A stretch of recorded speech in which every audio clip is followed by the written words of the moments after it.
Greetings and welcome to the Seattle Law of One podcast. Today's episode is about possibilities and probabilities. The entity known as Ra once likened the possibility and probability of future events happening to boxes of cereal in the breakfast aisle at the supermarket. And they said that no matter how hopeless our third density world may seem to be, that there's always at least one box of cereal representing a possible future of peace, love, light, and joy. Could our planet polarize towards harmony in one fine, strong moment of inspiration? Ra said it is not probable, but always possible. So what possibilities and probabilities are in our future, both individually and collectively? And how can we help manifest the best possible future for the highest good of all? Let's find out. My name is Jonathan Tong, and I'm facilitator for the Seattle Law of One study group. We can be found in the list of study groups at the L&L Research website shown on your screen. We do also have a Facebook group, and we meet on Zoom twice a week, Tuesdays from 3 to 5 p.m. Pacific Time, Saturdays 8 to 10 a.m. Pacific Time. You don't have to live in Seattle or anywhere near Seattle to join our Facebook group or our Zoom sessions. Anyone who's interested and available is welcome to join. Just contact us at seattlelawof1@gmail.com to get on our mailing list. We send out emails once a week with Zoom links and information on what we'll be talking about that week. We do also have a YouTube channel where we keep recordings of previous podcast episodes, as well as recordings of our monthly Q&As with Jim McCarty. Just go to our YouTube channel and hit the subscribe button and click the bell to get notifications when we upload new videos, and contact us at seattlelawof1@gmail.com if you'd like to join any of our Q&As with Jim. As mentioned, today's topic is possibilities and probabilities. Let's go ahead and meet our panelists. Panelists, let our viewers know who you are and where you're calling from, starting with Ashley. Hi guys, I'm Ashley. Good to see you all. I'm calling from New Jersey. Oh, it's such a joy to have you on. Thank you for being back. And Katrina? I'm Katrina, and I'm calling from Portland, Oregon, and I'm very excited to be here. Love and light to all of you. Oh, it's such a joy to have you on. I did want to remind viewers, as always, that none of us here are experts or authorities on the law of one. We are just normal people like you, talking about spiritual things that seem important to us. Anything that any of us say could be wrong. You're welcome to disagree with anything or everything that any of us say. If you are already familiar with the law of one and the entity known as quo, you might want to skip ahead to the chapter on probability and possibility vortices. Otherwise, for those who are new to the law of one, you can think of it as a set of spiritual teachings based on the understanding that all is one, and that one thing is love. All of the reading passages that we're looking at today came to us through the process known as channeling. You can think of channeling as a form of telepathic communication between humans and entities such as angelic beings, extraterrestrial beings, inner planes beings, spirits of deceased, higher self, etc. A channel basically serves as a mouthpiece for other entities to speak through, and in this case, those entities would appear to be of extraterrestrial origin. There are two types of channeling that have been developed by our friends at L&L Research. Trance channeling is when the channel is in a trance state, meaning they are subconscious or unconscious as if asleep, meaning they have no idea what words are coming out of their mouth as they are saying them. This is how contact was made with the entity known as Ra back in the early 1980s. Conscious channeling is when the channel is in a conscious but deep meditative state, meaning they are only somewhat aware of what words are coming out of their mouth as they are saying them. This is how contact was made with the entity known as quo, starting in the mid-1980s up to present day. Who is quo? You can think of quo as a group entity made up of three social memory complexes: Ra at 6th density, Latwii at 5th density, Hatan at 4th density. You can think of a social memory complex as a planetary consciousness. It would be as if the entire human population of Earth was merged into one group mind. You can think of densities or dimensions as different levels of consciousness or different levels of reality, since those two things seem to be closely intertwined. Imagine, if you will, that the elements of earth, fire, water, and air have some form of consciousness, as many indigenous peoples have been saying they do for centuries. We refer to that as first density. You can think of second density as the level of consciousness of plants and animals, clearly a quantum leap above and beyond the consciousness of what we would refer to as inanimate matter. You can think of third density as the level of consciousness of humans and cetaceans like whales and dolphins. Again, a significant quantum leap above and beyond the consciousness of plants and other animals. You can think of fourth density as the level of consciousness of the social memory complex. Again, it would be as if the entire human population of Earth was merged into one group consciousness. Clearly, a significant quantum leap above and beyond the consciousness of an individual person. You can think of fifth and sixth density as whatever would be comparable quantum leaps above and beyond that. There is much more that could be said on the subject. If interested, check out our podcast episode on densities and dimensions. Otherwise, for now, suffice it to say, the entity known as Quo appears to be a group entity made up of three planetary consciousnesses: Ra at sixth density, Latui at fifth density, and Hatan at fourth density. First contact with Quo was made by the LNL research channeling team in 1986, almost 2 years after the end of the Ra contact in 1984. They have been channeled every month since then, up to the present day, by the LNL research channeling team. Transcripts of those sessions can be found at the LNL Conscious Channeling Library shown on your screen. Having said all that, let's take a look at a couple passages on what has been referred to as possibility probability and probability possibility vortices.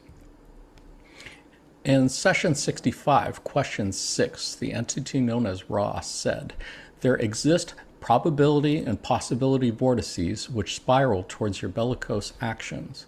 Many of these vortices are not of the nuclear war, but of the less annihilatory, but more lengthy so-called conventional war. This situation, if formed in your illusion, would offer many opportunities for seeking and for service. Questioner, how would conventional warfare offer the opportunities for seeking and service? Ra, I am Ra. The possibility probabilities exist for situations in which great portions of your continent and the globe in general might be involved in the type of warfare which you might liken to guerrilla warfare.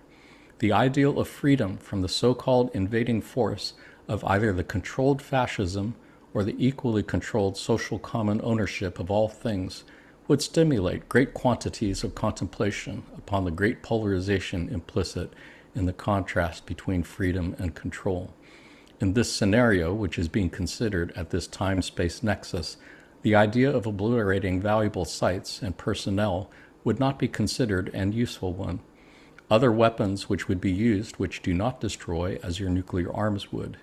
In this ongoing struggle, the light of freedom would burn within the mind-body-spirit complexes capable of such polarization. Lacking the opportunity for overt expression of the love of freedom, the seeking for inner knowledge would take root, aided by those of the brothers and sisters of sorrow, which remember their calling upon their sphere. Super fascinating passage, super fascinating session. There are so many things in there that we could spend hours trying to unpack.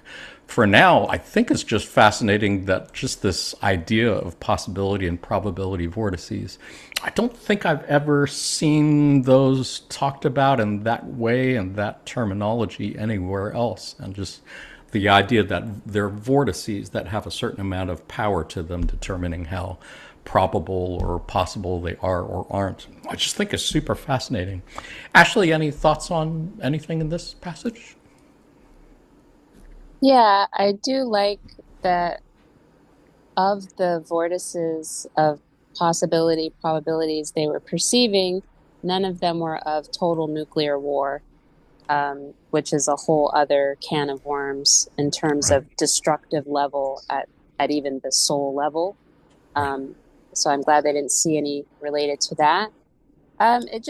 This passage just brought to mind the idea that even in the case of war, things may seem like they're happening to us, but actually they're happening for us. And the for in this case is to help us polarize, to help wake up those of our brothers and sisters still in the sinkhole, those who have yet to awaken.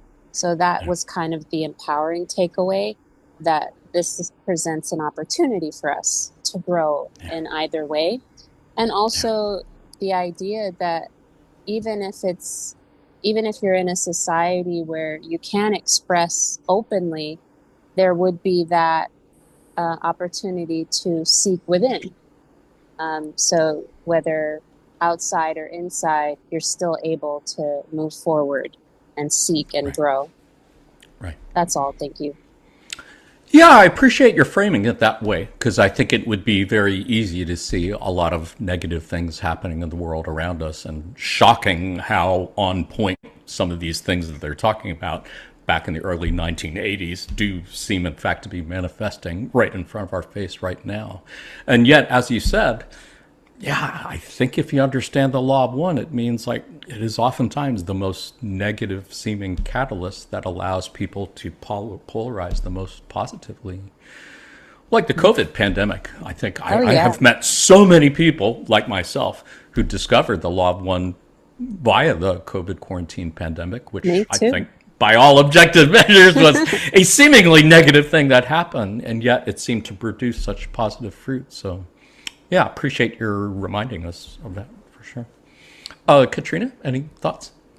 Yeah, Ashley, I love the way you phrase that it's not happening to us, but for us. That's like such a beautiful mindset to have about what it is. Because my dad is military and spent from Vietnam when he was 17 until he left the military at Operation Desert Storm. So the first time we went into Iraq, and every conflict in between. He was in Honduras and Korea and all these different places. And just getting to hear tidbits of the stories of what war is just breaks like the heart of someone who is compassionate and like these brothers and sisters of sorrow. But I love what this explains is that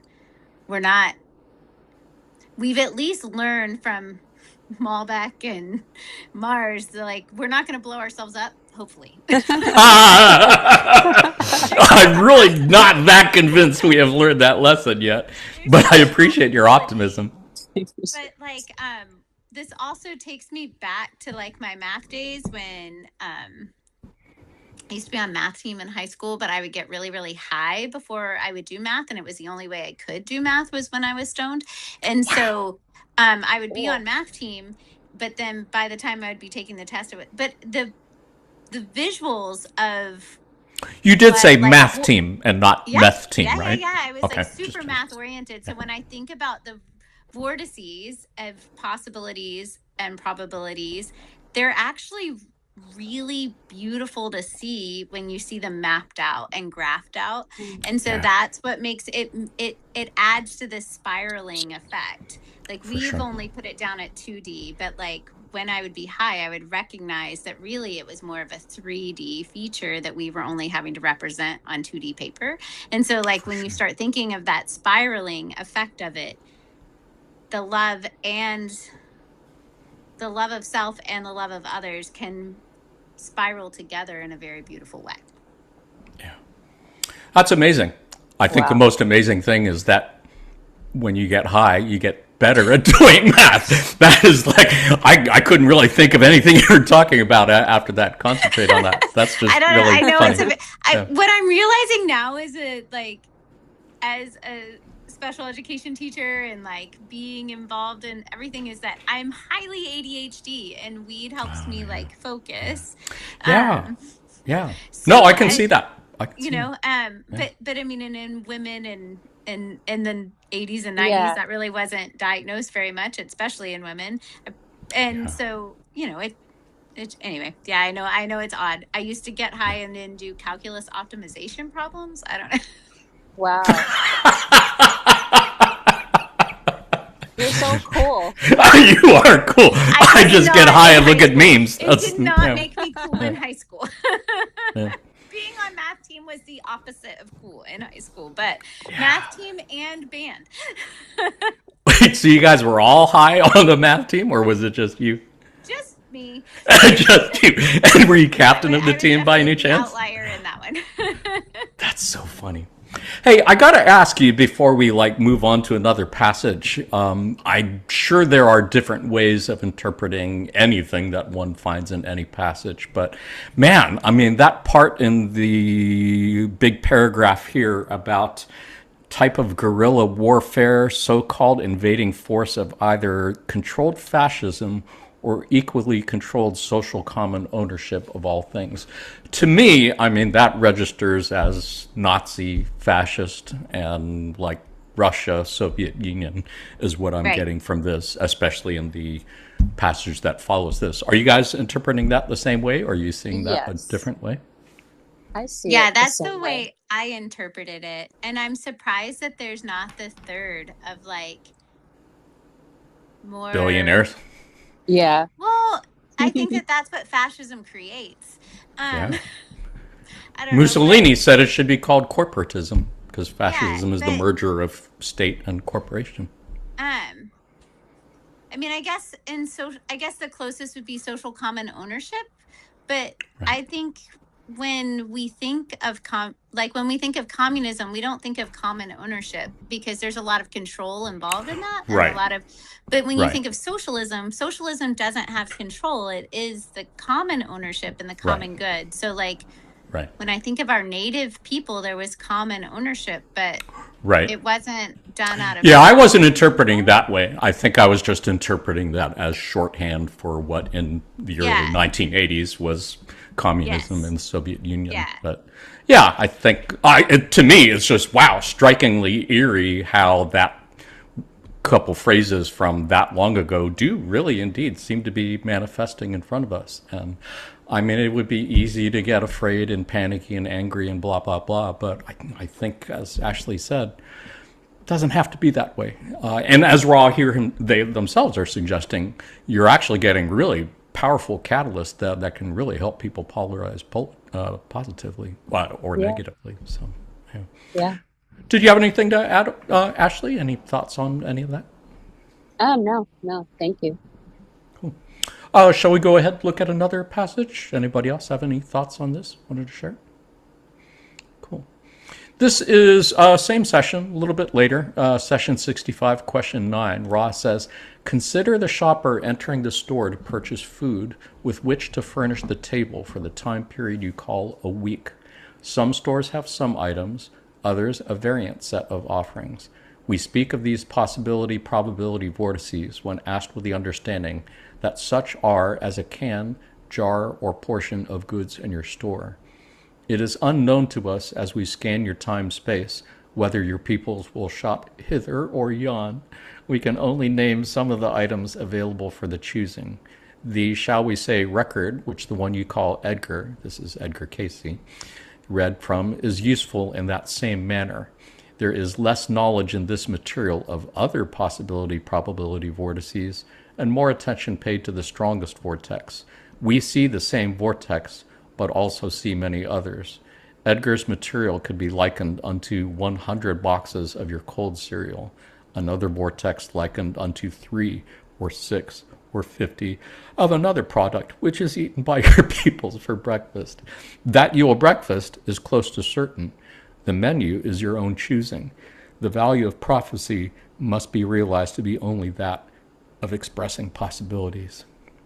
Just really super fascinating. I mean, I was a philosophy major back in the 1980s, and I've spent like more or less every day of the last 45 years trying to find answers to the big questions. And I've looked at so many different religions and philosophies and spiritual teachings. I've never seen anything like this. It's a really interesting analogy that really does seem to make sense and explains things in terms of how many boxes of frosted flakes or mini wheats or whatever there are. Fascinating concept. What do you think, Katrina? Any thoughts on anything here? Well, number one, I love cereal. And so when I first read this, I was like, yay, cereal. And then I was like, wait, this is way more complex and I had to spend a lot more time. Were you like a sugar fiend? Were you a sugar monster when you were little? Always been a sugar fiend. Always. I have to really, really want, It's how I have compassion for addiction is because I'm addicted to sugar. So it's just a more socially acceptable addiction, right? Oh, for sure. Yeah. And that it's intentional that they get people addicted to sugar at a young age. That's not what we came here to talk about, though. But it was the very first time I read this, I was like, well, what if there's the one box of cereal?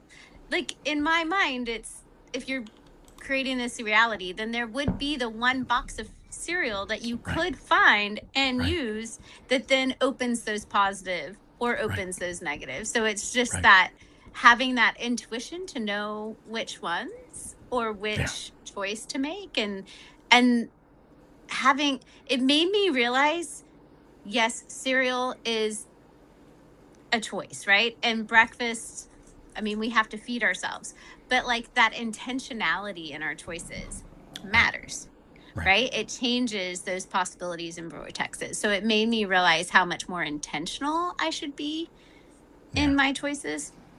Yeah. Mhm.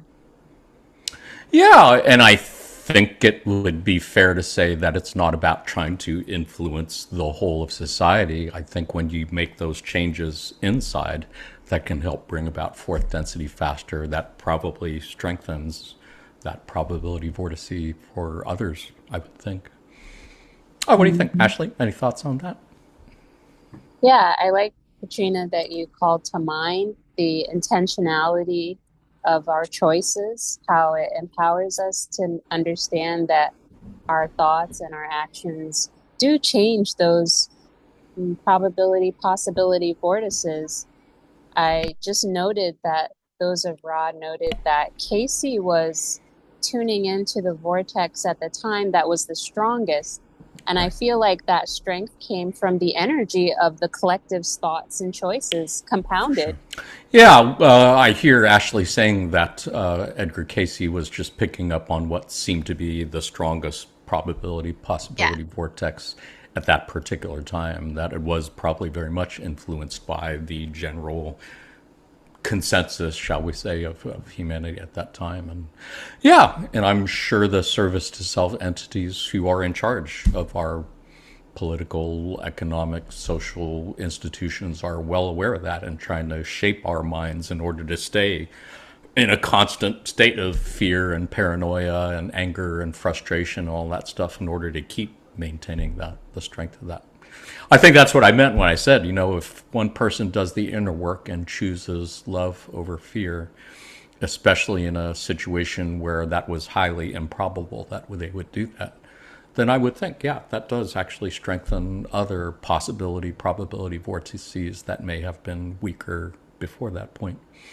Does For that make sure. sense? And I think we have like a bias as our human condition to think that things are bad when really things improve. Like if you actually look at the statistics, like just in my lifetime, world hunger has improved. Now, does that mean that it's not there?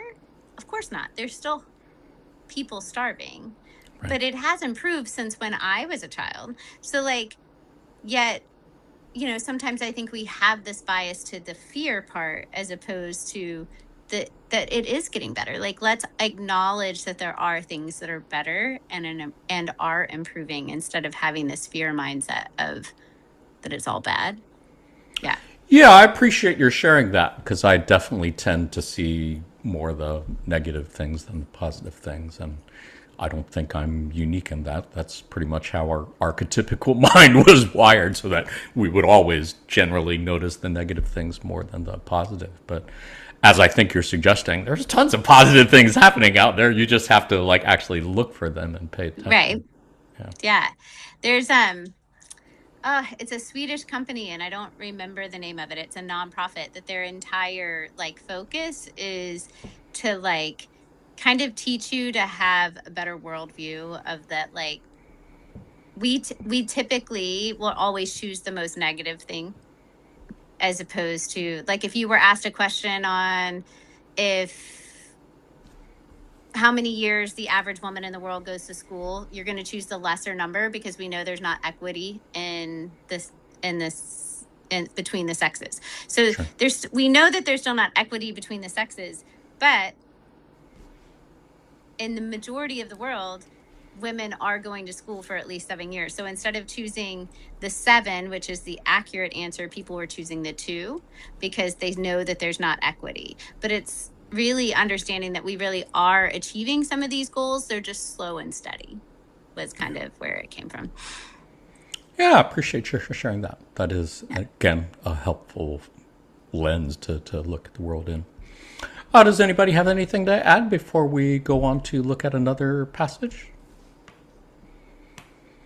Let's go ahead and do that. Did want to note to our viewers that Yeah, there is a lot here in quantum physics also that refers to probabilities and possibilities. There's a fair bit of overlap between the law of one and quantum physics. And if you are at all interested in that, check out our podcast episode 30 on quantum physics. Otherwise, let's take a look at a few passages on what is referred to as the present moment.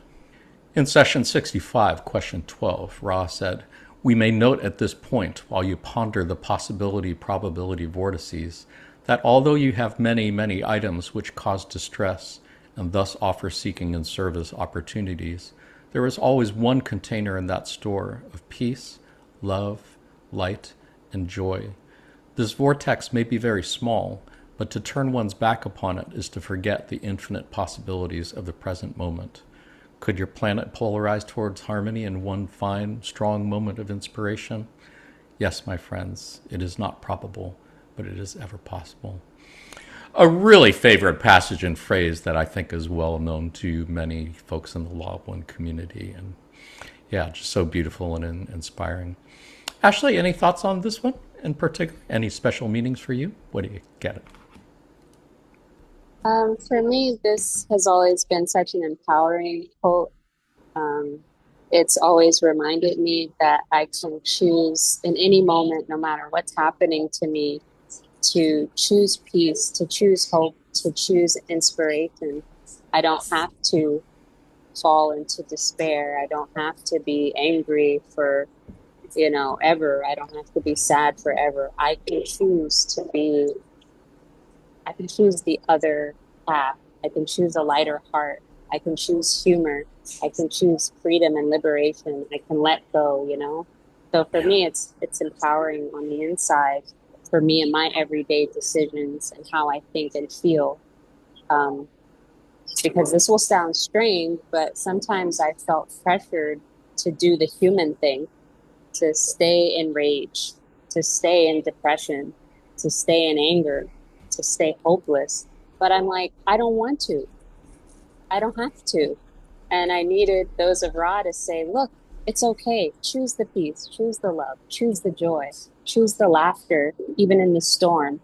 Go ahead and laugh while it's thundering and lightning. You don't have to cry. You don't have to cower in fear if you don't want to. So this passage is like liberating for me, and I hold on to it so firmly.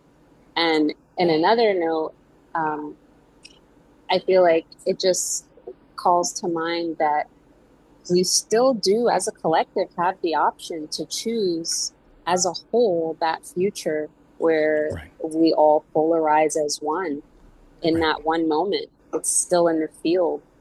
I Right. think they wouldn't have mentioned it if it wasn't probable. And so I just hold on to the thing that they said, that it is probable for us, even though it's not likely.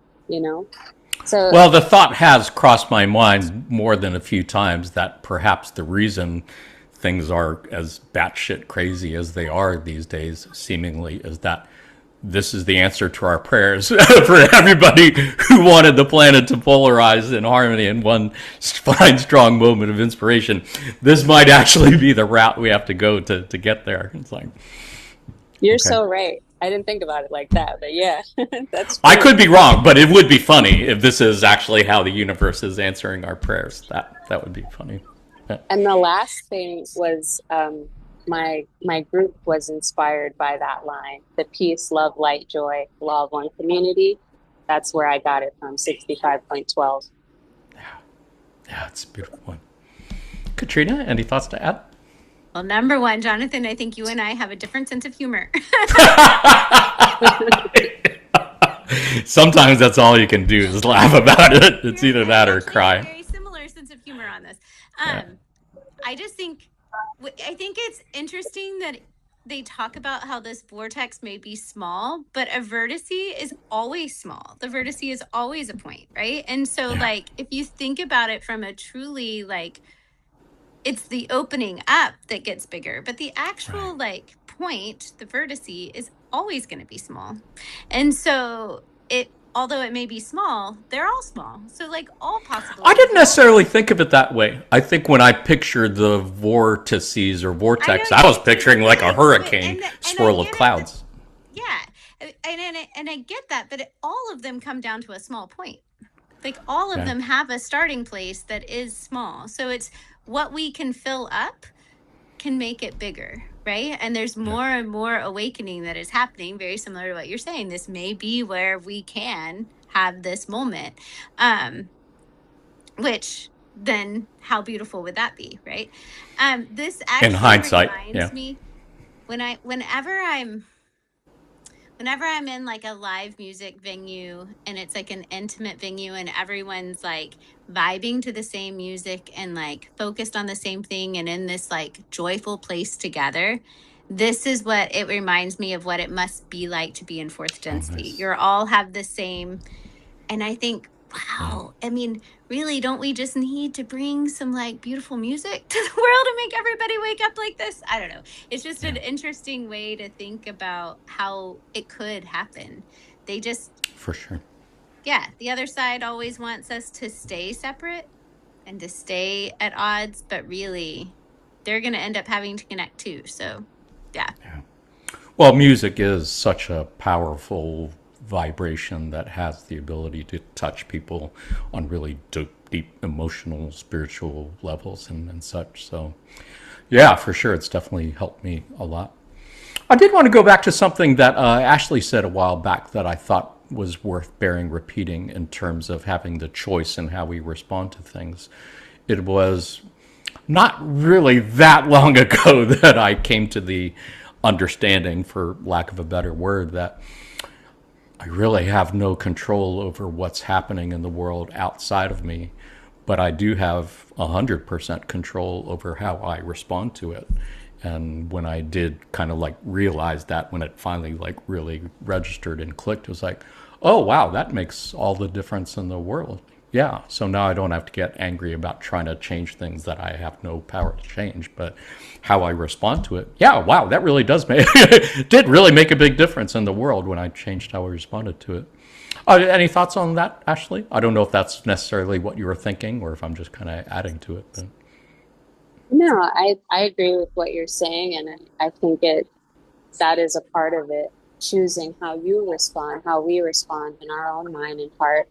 And then I do like to do whatever I can in the physical.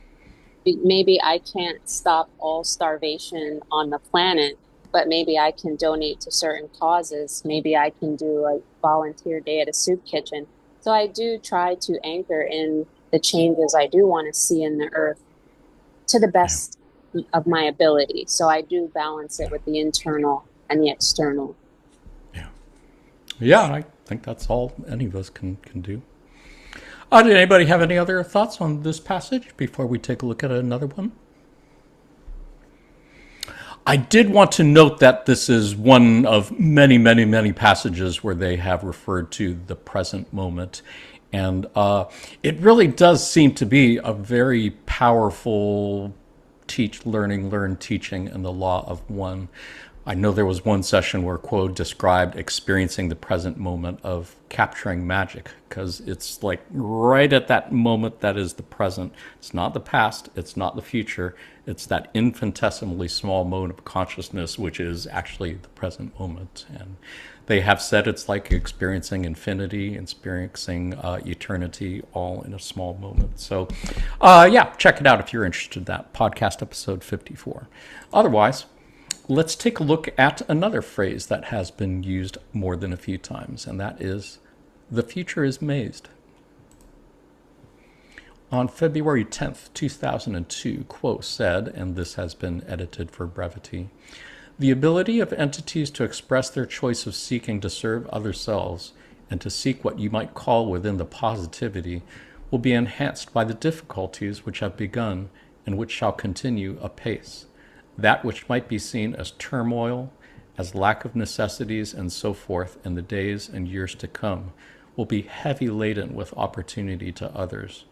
Thus, each will become aware more and more fully of the unity of all creation and all entities within the creation, as it becomes more and more necessary for each to aid each other in the ability to accomplish the daily round of activities under circumstances which may seem to be of difficult, even severe nature.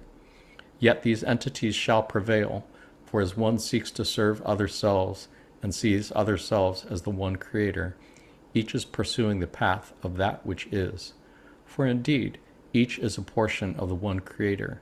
Each is inextricably linked with each other self, and these ties will bind each into what you have called a nation of priests. Each will feel the power of the one creator moving through the vehicle in order that the one creator might be glorified in each thought, each activity, each experience.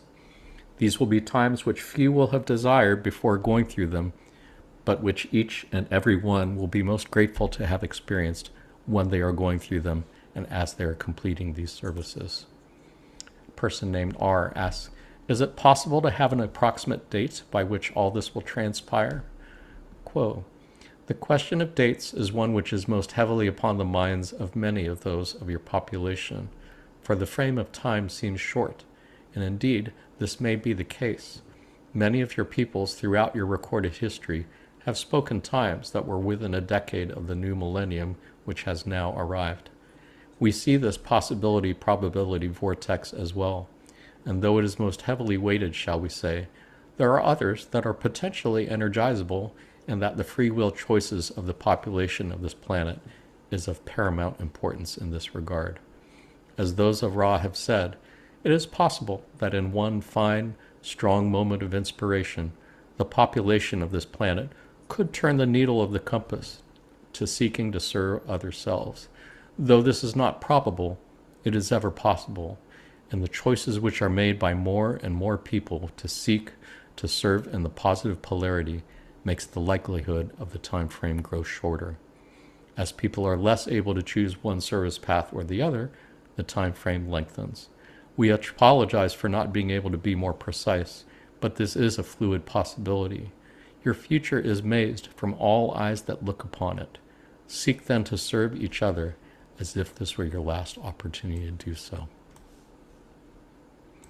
Yeah, super interesting passage, and I certainly visualize a maze. As I was reading that passage, I visualize a maze being formed, manifesting by all who look at it, meaning it can change all the time. It probably is changing all the time. And yeah, really, again, a beautiful visual, I think, for a fairly complex metaphysical thing. What do you think, Katrina? Any thoughts on anything? Well, the beginning part of this makes me think about the times when like some sort of natural disaster happens, or even just the power going out in our society, and how then all the neighbors come out and support each other. You may not have even known their name before because we've become so individualized in our culture, and then some tragedy happens, some natural disaster happens, and everyone comes together, and nobody's asking what do you do, or who are you worth this help? Everyone just sees the humanness and helps each other, and that team seems to happen over and over and over again. And I think it's those times that we have to learn the lessons from, of holding on to, of that's the community, and that's the beauty of what we should be doing. The second part of this was interesting to me when I first read it, and the fact that it made me question when it was saying turn the needle of the compass to seeking to serve other selves. Like, all of my research in the law of one has made me feel like this is a fourth, like that the earth has already gone fourth density positive, right? And so, but this makes it seem like it's still possibly either way. I think they're talking about humanity, whether humanity as a whole and that's where, could do that. Yeah, that's what I was going to say. I had to come to, well, no, we're talking about there could be people that are just in the sea of indifference. They're just not ready to polarize either way, right? And so that's not... so anyway, I just thought, like, how much it is a maze, how every single decision changes which path and which turn and all of that you're going through. And it's an interesting way to visualize it. Yeah, and I don't think you even have to look at it from a metaphysical standpoint. For me, a former high school science teacher who has studied the science of climate change, it seems like ridiculously obvious that if we keep burning fossil fuels at the rate that we're going to go, yeah, really bad things are going to happen. Rising sea levels, melted ice caps, flooded big cities on coastlines, destabilized countries that were already at risk, increased risk of terrorism coming from that. I mean, I think it's fairly guaranteed that it's going to happen. And it's a Right? maddening thing to me that people, even in the Law of One community, just don't seem to believe that there's really any meaningful connection between fossil fuels and climate change, which makes this almost inevitable that we're going to have to experience it. It's like we have control over it. We could lessen it if we wanted to, but for whatever reason. Yeah. Because there's a lesson that we need to learn, Jonathan. There's a lesson we need to learn. Yeah. Yeah. And my lesson is And not we to be signed up for this judgmental about lesson. them. Yeah. Yeah. Well, it is, as you said, it's Mars, Maldek, Atlantis happening all over again. And as has been said, we are experiencing those again in order to give all those souls who were there before an opportunity to make different decisions this time. So I think our goal is to love them for sure. Ashley, any thoughts on that or anything else?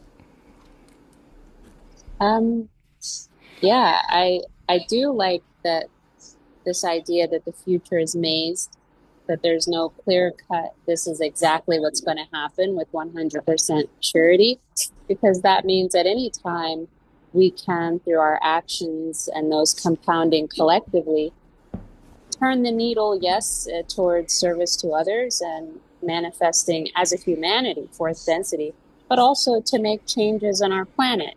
If 2 million people were to make those changes that can help assuage the climate change in one moment, that would make a change.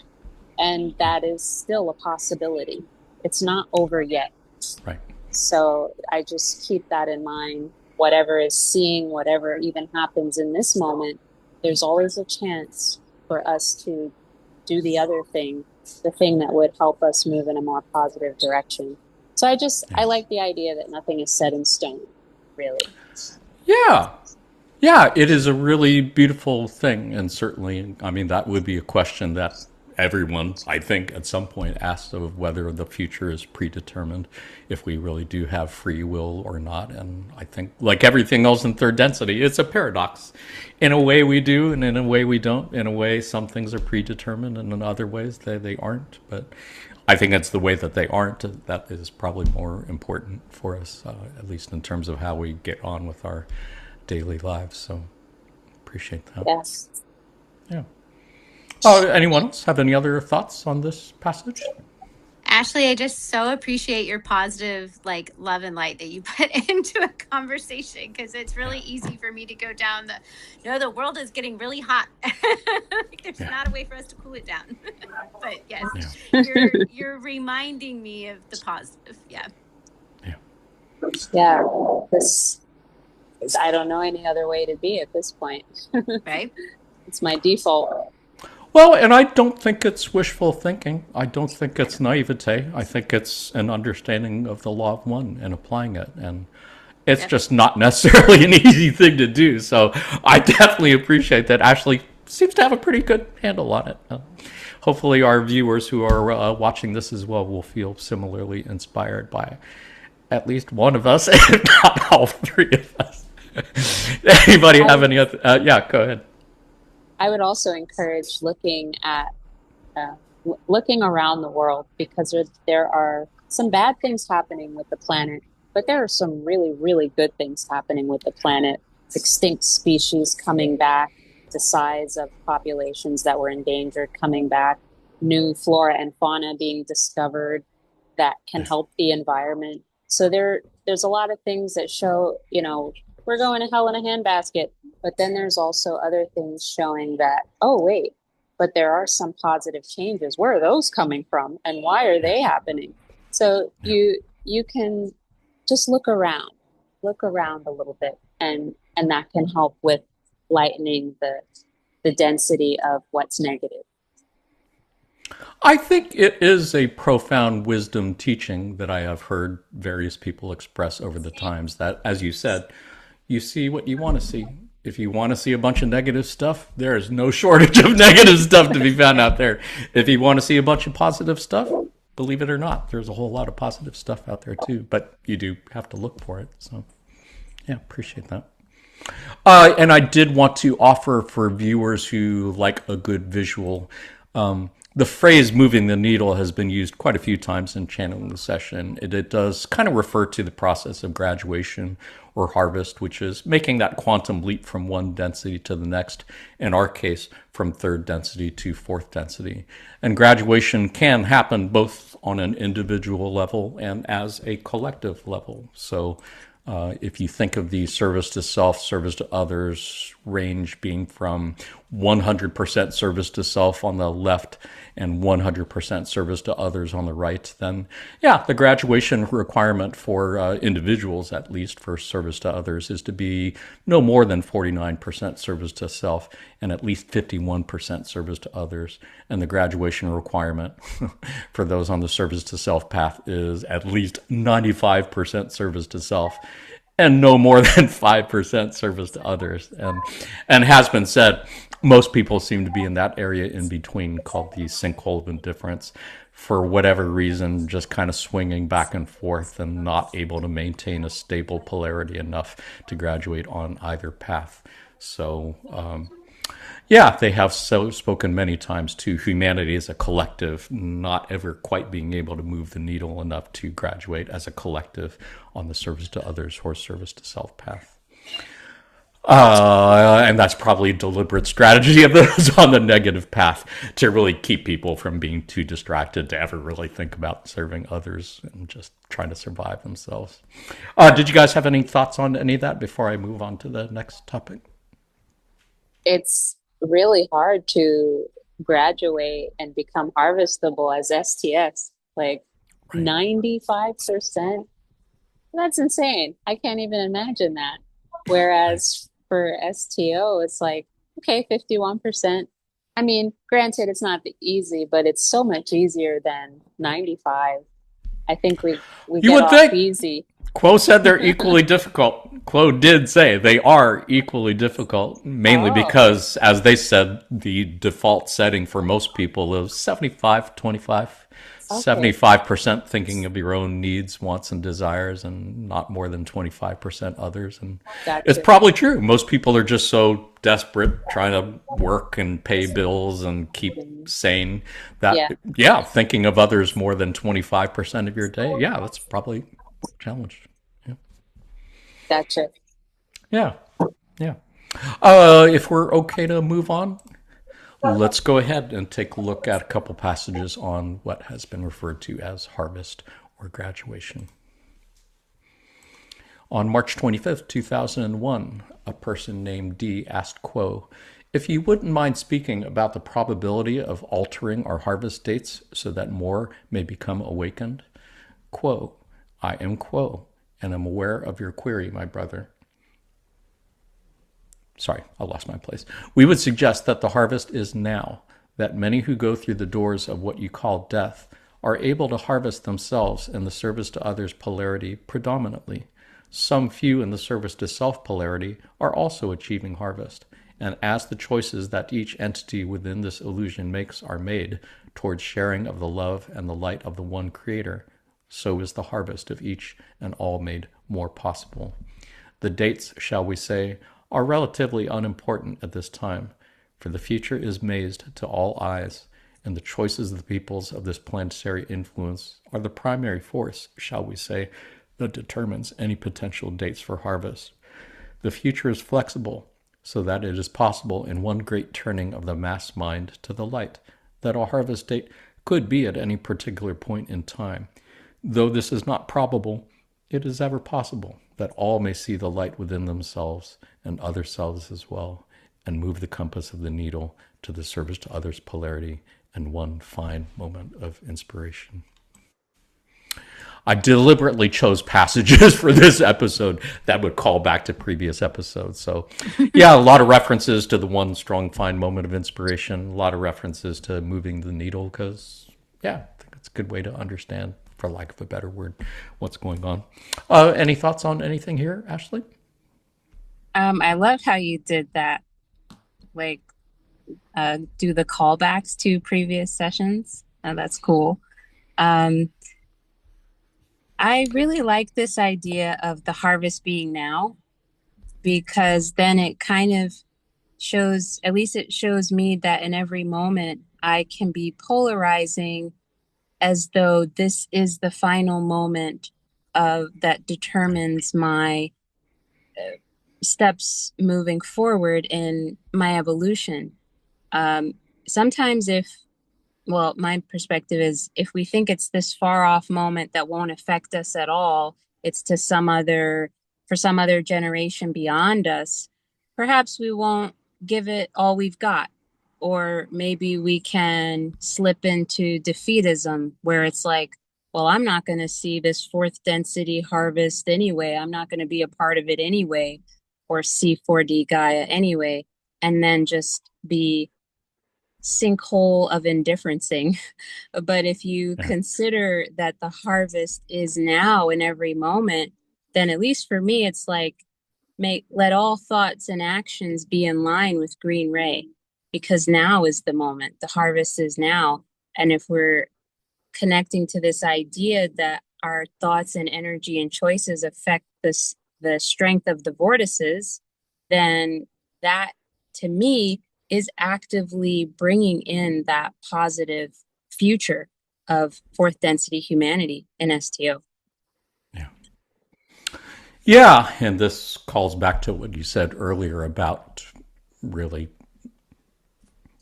not being able to control things outside of ourselves, and none of us really can control whether humanity as a whole is going to like move the needle enough to graduate, but we have 100% control over whether we ourselves polarize enough to maintain at least that 51%, if not more.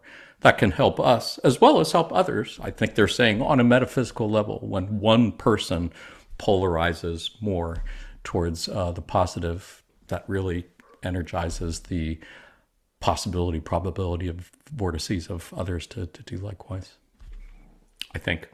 What do you think, Katrina? Any thoughts on that? Yeah, I agree with what you're saying. I think when one person, I mean, if you think about like your close relationships in your circles, if one person is having a bad day, they can spread that bad day, but if one person's having a really positive and good day, then they spread that. And I think that that goes the same with so many other things. Like you attract what you're bringing in, and you give what you give out also helps the other people or hurts other people. So it's always thinking about those interactions, I think, is important. I think it was Ashley, when you were talking about like when you think about it being a far off thing, it made me go back to more my evangelical Christian like raising, where it was constantly talking about heaven and me feeling like, okay, well, that just seems so far away. Or even when they would start talking about like the rapture and like this, it all just Yeah. seemed so like far. And like, if I can just say I'm sorry at the very end of my life. How about a preemptive apologize? Can I just apologize now for anything I'm going to do after this? I mean, but that's kind of what was sold to you in a way. And I remember Yeah. always thinking like, well, if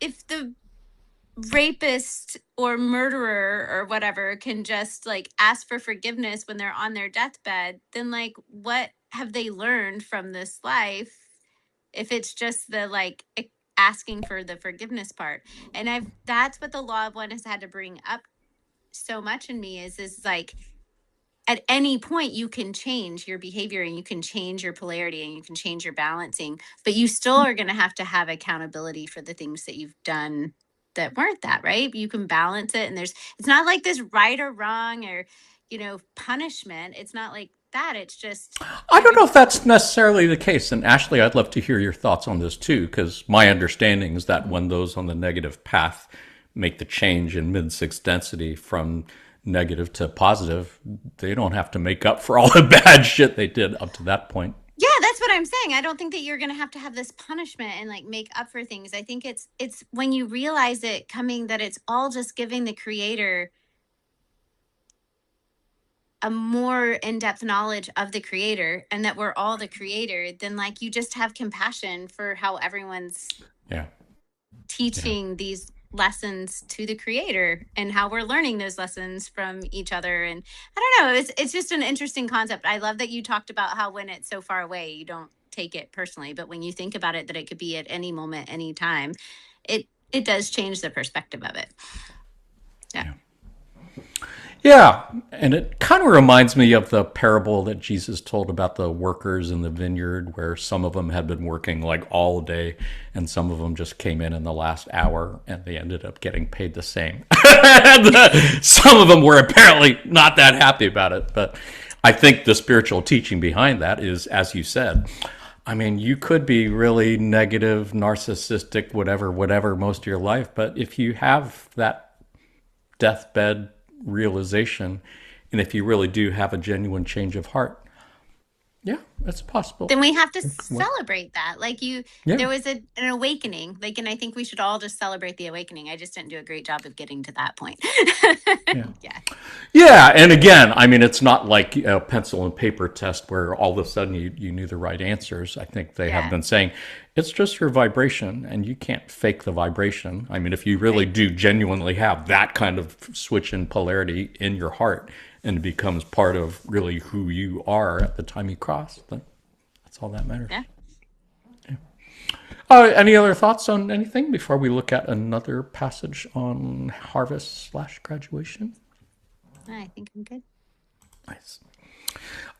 This is from session 52, question 9. Questioner asks, well, I would just include the question as to why time of harvest is selected by so many wanderers as time for incarnation. Ra, I am Ra. There are several reasons for incarnation during harvest. They may be divided by the terms self and other self.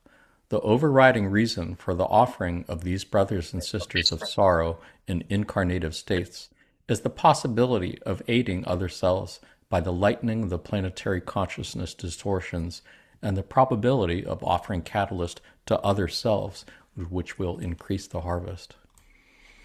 Yeah, super interesting point that I think has been made a number of times, that, yeah, to be able to incarnate now at this particular time of transition, like from the end of one master cycle to the next, and the jump from third to fourth density, that's a real rare honor and privilege, and that there are many, many, many, many, many more souls who would have loved to be able to do this, who were not given the right to do that. So supposedly out of the 8 billion people on Earth right now, those are the ones that had the highest probability of graduating, which I find really fucking hard to believe, but I think at least they're saying can make the most progress, at least, if not graduate. Oh, what do you think, Katrina? Any thoughts on anything here? I mean, I think I thought of it from a different perspective of like, it's towards the end, it's going to be the hardest. You need the most help and support from people who have already done it. And like, if you've already graduated from third density, which, I mean, obviously I don't necessarily know what the trials and tribulations are going to be in the higher densities, but I feel like they're probably going to be there too. I'm pretty sure they are. But that this is such a different, I mean, when you hear, there's so many that talk about how much more intense it is because of the veil of forgetting and because of the lessons and the polarity that we need in the, you know, anyway. More so in third density than any other density. Yes. They said this is the most intense one for sure. Yes. And so I think having all of these people who have already awakened and have already done that and have gone, all these brothers and sisters of sorrow here, then gives us more of the possibility of us being able to have the positive outcome, to being able to awaken other people. Like I said earlier, if you're around someone who's positive, you're more likely to be positive. And if you're around negative people, you're going to tend to take on more negative mindsets. And so I think it's just having more of those brothers and sisters of sorrows increases the possibility that we may wake up more people. For sure. No, agree 100%. I got nothing to add to that. Yeah. Ashley, any thoughts on that or anything else? Oh, I definitely agree with you, Katrina. And I feel like, I don't know, it gives me a sense of deep gratitude that so many wanderers sacrificed their density that was probably like paradise to come down here, and some haven't remembered their mission and didn't wake up. And yet Right. they took that risk in order to answer the cry of humanity here and the souls. And that's so beautiful. Like the level of sacrifice that is just, it's It's a beautiful mind-boggling. thing. Yeah. Like you said, I would assume, I think it's safe to assume that anyone who is a wanderer now has been through many incarnations before this, where, as I think you were suggesting, they might have gone through many incarnations and never remembered what they came here for. And it probably took a long time to finally remember at some point in their lives. And it may well have been near the very end. So, as I think you're suggesting, yeah, the Yeah, more practice you do it, the more you do it, the better you get at the waking up and remembering. for sure. And I recall that those of Quo have said, we fought tooth and nail to come here. And Right, I just, sometimes it's a reminder, well, you did ask to be here. So, right, you know, right. Well, it's funny because I'm reminded that the council, apparently, of Nine/Saturn are the ones who every wanderer has to go before the council and ask permission to be able to incarnate now. And as you're suggesting, not everybody is given the stamp of approval. And I think those with the most seniority of vibration who have been through enough of this that they are most able to help others graduate in addition to themselves being able to grow spiritually are the ones who are given first admission. But yeah. Yeah, I'm reminded of a passage where they said something to the effect that if third density was too easy for you, you wouldn't be allowed to incarnate here, which is funny because it means the council apparently has some bean counters on the council have determined how many wanderers can we let do this before it's too easy for them and too easy for humanity to graduate. They could have easily rigged it and made it super easy, but they have deliberately made it difficult. It's wow, that's that's pretty fucked up, but okay, I guess I can accept that. Have you guys ever thought of that, or am I just weird in thinking Oh, that? I have, but I've also thought the billions and billions of years gives them the experience of understanding that we're just like toddlers acting like little toddlers. So Yeah, yeah, you know, yeah, for sure. Yeah. yeah, Some more than others. Some more than others. sometimes Emotionally, I'm still 15, I think, according to my wife. Yeah. Shall we go ahead and take a look at another passage? yeah. Let's take a look at passages on something that is popular these days, and that is multiple timelines. On March 11th, 2023, not that long ago, a person named V said, I am aware that there are multiple timelines that exist. If that is true, is there such a timeline where our planet has already moved to the fourth density positive harmoniously and without much resistance? And if such a timeline exists, then how do we, as a social memory complex, jump to it or bring it into reality? Quo, I am Quo, and I'm aware of the query, my sister. Indeed, this concept of multiple timelines has become quite a present and pervasive notion within your culture and society in recent times. This allows for individuals to imagine and to open up to the possibility of infinity and the influence of infinity in your life and what might be accessible to you and what you experience as a timeline that you live within. This can be a difficult concept to elaborate on, for the notion of distinct and finite timelines existing parallel to each other is not quite as what we would perceive the reality of the situation. What you are experiencing this present moment is indeed the ultimate present moment experienced by all of creation. However, the notion of timelines is a useful and valid one when we look at the concept of probabilities and possibilities, and the confluence and dynamic shifting of various energies as they travel with you in this present moment.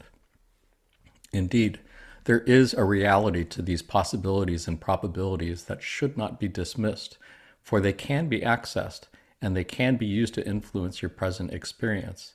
And in this way, the question of whether there is a timeline in which your planet has made a peaceful and positive transition into the fourth density is indeed possible and true. For in this very moment, there exists the infinite potential of the one infinite creator. And within that infinite potential is the moment of positive polarity being born in full within not just your life, but the life of your entire planet and your entire population. We cannot offer any specific instructions on how to bring about or manifest this potential timeline within your current experience, except to say that recognizing and perceiving and believing in this potential is the overriding prerequisite or necessity for it to have influence upon your current experience. So to view this timeline, to imagine this timeline, to open yourself to it, and believe that it can be born within you and within your other selves and open and upon your planet in any moment is the most powerful act that you as an individual can undertake in order to bring it to bear upon your reality. Yeah, if I'm understanding them correct, they're saying the most important thing to do to help manifest this is to believe that it can happen, in spite of all apparent evidence to the contrary. Ashley, any thoughts on this passage? I like the idea that they, you know, didn't totally negate the use of the phrase timelines, jumping timelines and such, even if it doesn't have that idea that most people have of it. But it's giving us a window to grasp a new opportunity, a new way of being. Sometimes we need that label, something to reach for. Okay, I'm going to that timeline as a permission slip for us to access a new version of ourselves that can attract those events and qualities we want in our life. And then, of course, if every individual does it times hundreds of thousands and millions, then the whole world changes. And so that's why the individual changing is so impactful, because all it takes is many single individuals doing it for there to be change, right? So I like that part. And also, let me see, there's something else. Oh, yes, faith. It seems like faith is, you said it, Jonathan, but faith is a big part of how we're manifesting this new reality. We have to actually believe that it can happen. Otherwise, we won't do the things or think the way that we do in that reality to bring it about. It's like a fake it till you make it. Yeah. And so, in a way. Well, they have defined many times faith as being the understanding that all is well and all will be well, in spite of overwhelming evidence to the contrary. And yeah, I agree. That does really seem to be an important factor here, to believe that there is beautiful possible futures ahead, and to believe that even now, as shitty and batshit crazy as things may seem to be, that in fact all is well, and that there is a bigger process involved, and that it's a good process. That's it's something I have to remind myself every day for sure. Katrina, any thoughts on anything here?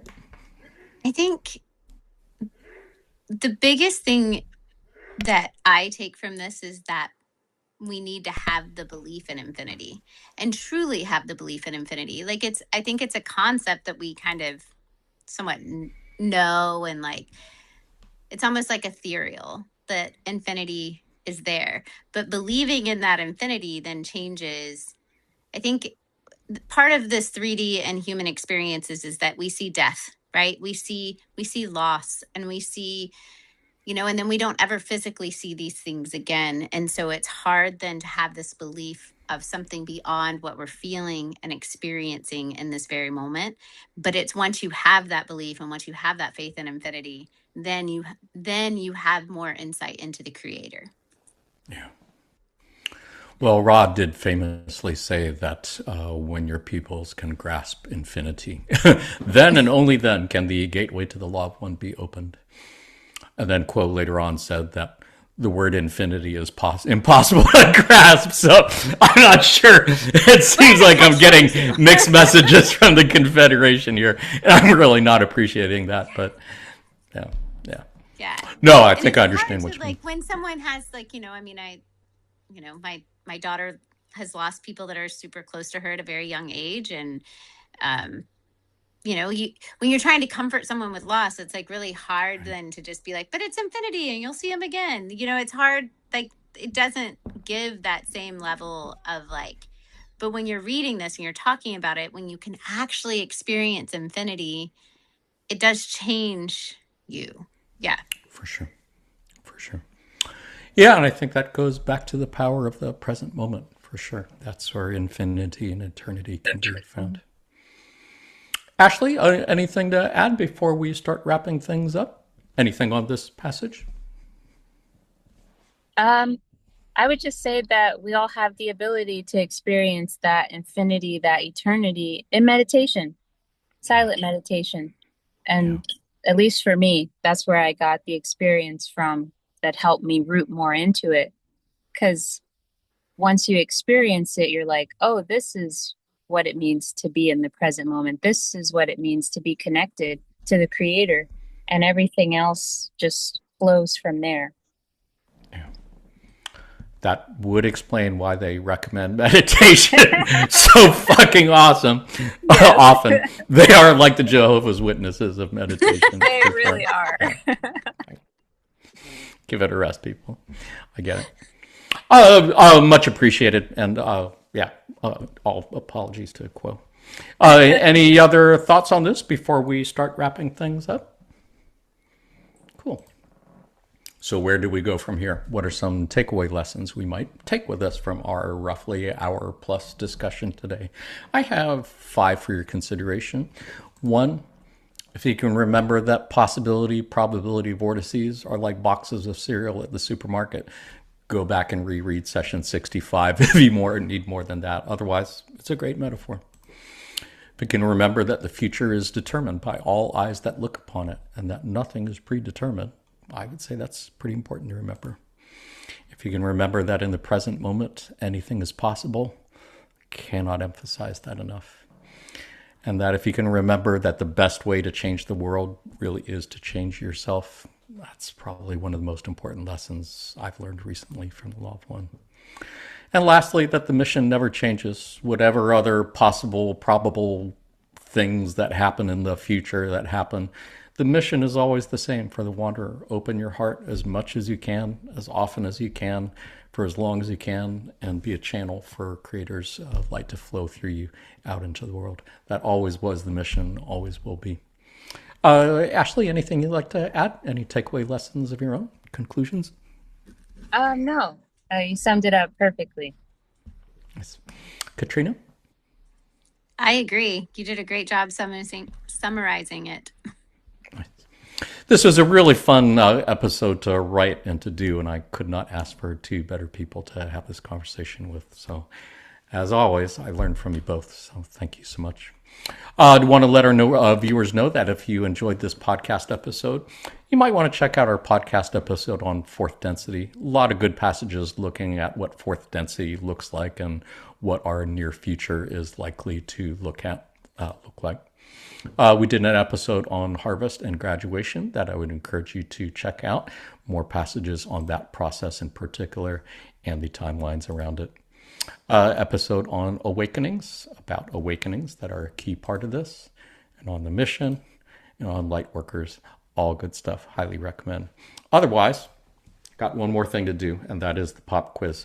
Pop quiz, of course, is something we like to do at the end of our podcast, just to end our otherwise serious conversations on a lighter note and maybe look for Law of One connections in pop culture.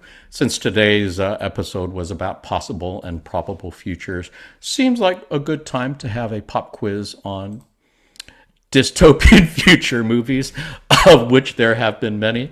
Any favorite ones come to mind, Katrina? Mine was definitely The Matrix. Yeah. Yeah. The whole series. Yeah. That Started out with is. a crush on Keanu Reeves, but like now it's more just I really like the whole story of it. It is. And I don't remember how old it is, but it's been around long enough that Oh, it's wow. like that was well before a lot of people these days were born. And yet it still remains one of the Yeah. best for sure. Well, My I'm going to. sons would probably be Ready Player One. Oh, yeah. I think I saw that one. It was all right. Did you like it? Yeah. I mean, it's designed for the age that he liked it for. Yeah. Yeah. And the book, I understand, was a good book. Yeah. Sounds good. Well, I'm not asking about the Matrix today, but I am going to ask you three multiple choice questions about three other dystopian future movies. See how many you can answer correctly. Panelists, go ahead, say your answers out loud so viewers can hear you through space time. Viewers who are watching this in the near or distant dystopian future, go ahead, say your answers out loud so we can hear you through time space. As always, the points don't matter. We're all going to die. Everything sucks. Nothing matters. So don't worry about it. Just have a good time. Let's try the first question. In 1984, the question of how many fingers am I holding up was referenced in which Star Trek TV series? Was it A, Star Trek the original series, B, Star Trek Next Generation, C, Star Trek Deep Space Nine, or D, Star Trek Strange New Worlds? Any guesses? C. C is a good guess. Great series. I never really did watch it. It looks like we lost Ashley. Maybe she'll Yeah. rejoin us soon. But correct answer is Next Generation.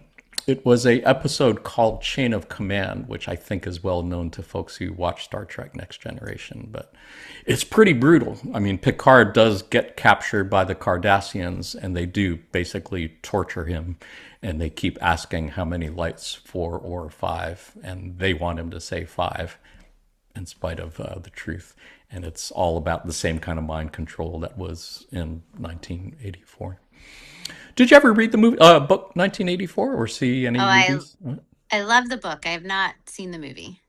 Actually, I'm not sure I even knew that there was the movie, but I've seen it done as a play a couple of times, which was really good. Really?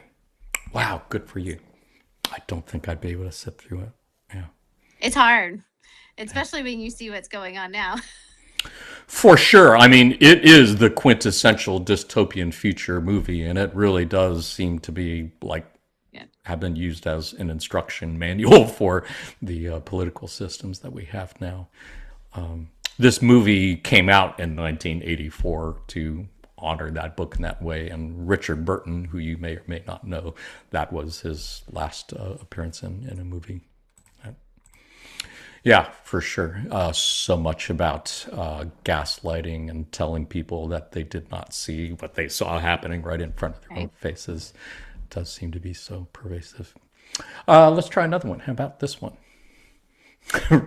Released in 2006, Idiocracy accurately predicted the popularity of which of the following? Was it A, celebrity presidents, B, electrolytes, C, Tesla Cybertrucks, or D, Crocs? Did you see I'm gonna this go movie? with. I have not, but I'm gonna go with A. A, nice. You are correct. It is A, B, and D, actually. Oh. The movie features Terry Crews as President Dwayne Elizondo Mountain Dew Herbert. It's about a guy, for viewers who haven't seen this yet, it's about a guy of average intelligence who's like a private in the army. He gets put into a cryogenic chamber as an experiment, but they were supposed to wake him up a year later. Instead, they wake him up 500 years later, where all of a sudden he's like the smartest person in the planet in a dystopian future. So, yes, President Dwayne Elizondo was a former World Wrestling Champion who became president, much like our current president, who is in the World Wrestling WWE Hall of Fame and recently held a UFC fighting match in front of the White House to celebrate his birthday. That planes could not fly over the White House. They had to shut down the airport Yeah, because of the course. lights from it. Of course. Yeah, interestingly, Brondo was a drink there that kind of was much like today's sports drinks with electrolytes, but people thought because it's good for people, it must be good for plants. So they started irrigating the fields with this energy drink.